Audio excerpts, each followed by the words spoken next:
Looks like a drama-free Selection Sunday for our Michigan State Spartans, but who could they be paired with tonight? Let's go.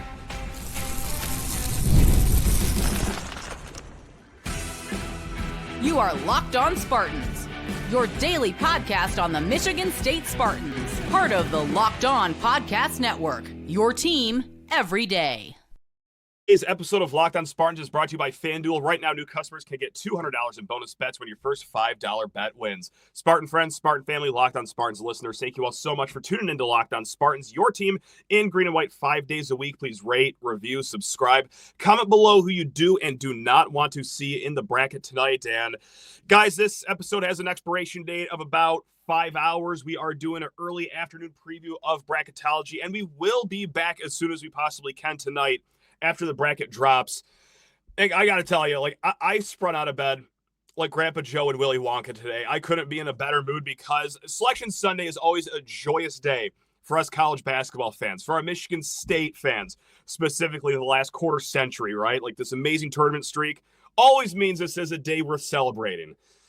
Except the last few years. Those were some sweaty Sundays, guys. Going into the final commercial break, you haven't seen Michigan State yet. You think that they're locked into the tournament, but there's reason to believe that they could miss it. And all of a sudden, you're crying and you're throwing up all over your socks in a family room, all around your family members and loved ones. It's been great scenes the last few years. But no, guys, this is the complete opposite of what it's been the last few years. This is a snoozer. Like, this is no drama going into tonight. Oh, what seed is Michigan State going to be? It's a 2 seed. Like that is a mortal lock. Oh, where are they going to go in the first round? It's Cleveland. Like, it's just so natural how all the 1 and the 2 seeds fit into these regional games. Yeah, it's going to be Cleveland. Oh, well, whose region are they going to be in that? It's probably Auburn. This is so fun. We already know what's going to happen tonight, basically. Or do we? Is there actually just a tinge of drama going into today? Because we know that they're going to be a 2 seed. Okay, take that to the bank. The first game, 99.9%, that is going to be played in Cleveland. Now, are they going to be in the South region with Auburn? Most likely. That's what a lot of the bracketologists have. That's what, I guess, common sense when it comes to bracketology tells you. But there is a world where maybe that they're not. So again, this is maybe like a 20-25% chance, but let's just peek into that world right now because this is what has happened in the last 24 hours of college basketball. We already knew this, that there are 2 SEC schools that will be a 1 seed. Let's call it Auburn, the number 1 overall seed, presumably. And then let's call it Florida if they win the SEC championship today. There's also going to be 2 SEC schools that are 2 seeds, Tennessee and Alabama. Okay, so the way it works with the selection committee is it's not a snake. It's not, okay, well, the number 1 seed gets the number 4 2 seed. No, there's some geography that has to go into this, okay? It's not a perfect science. But this is what happens when you have 2 SEC schools that are both a 1 seed and a 2 seed. They will not be paired in the same region. That's what history tells us. That's kind of the precedent that the committee has set for themselves. So that means that St. John's, the other 2 seed, and Michigan State are going to split Auburn and Florida. Now, why does Michigan State get Auburn, even though they're probably going to be ranked ahead of St. John's as far as the seedings go?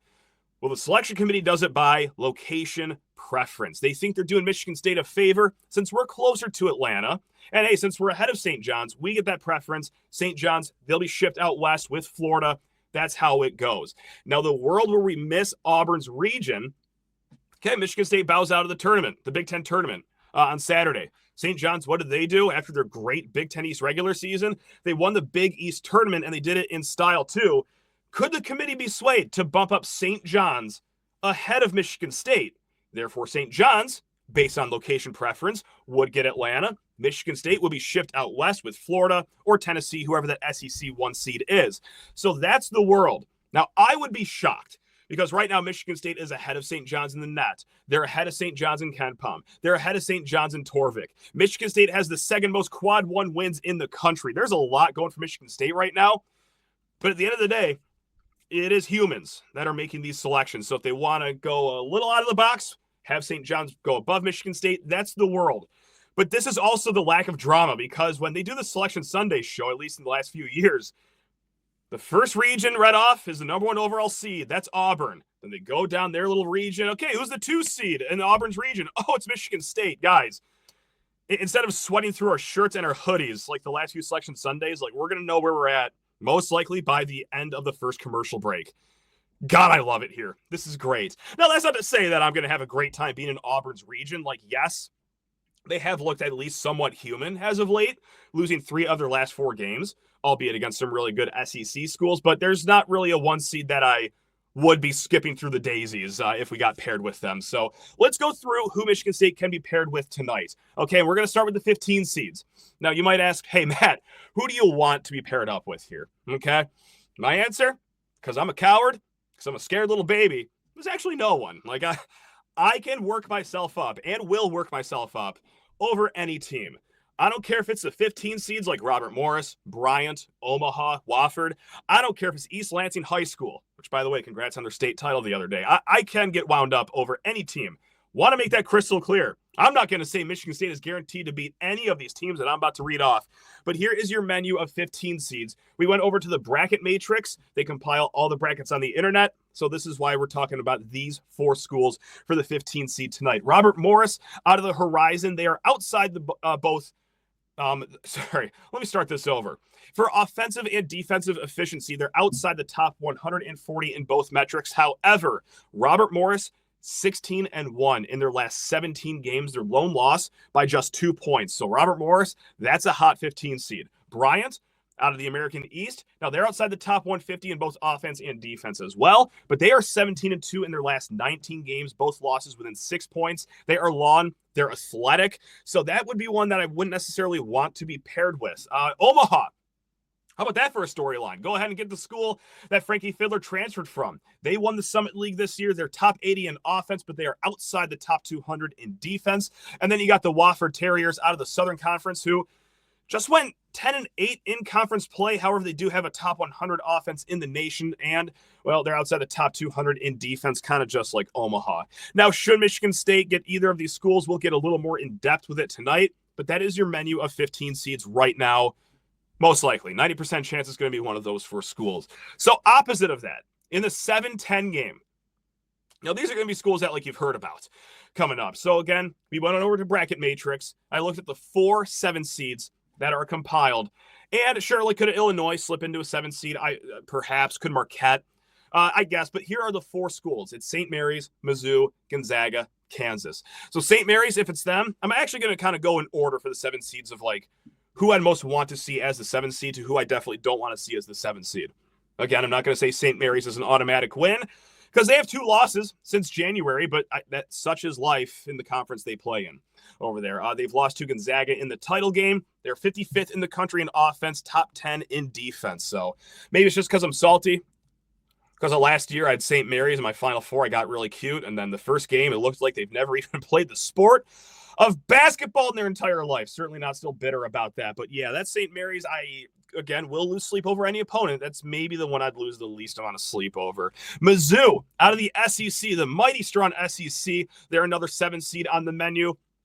Now, they've lost 5 of their last 7 games going into the tournament. Those losses, like, it's not even really against, like, Auburn, Tennessee, Alabama. Like, yes, they have lost to Kentucky and Florida. But they also have losses to Vanderbilt, Arkansas, Oklahoma, just like, SEC teams. They are top 5 in offense, not just in the conference, but top 5 nationally with their offense, and they're just inside the top 100 in defense.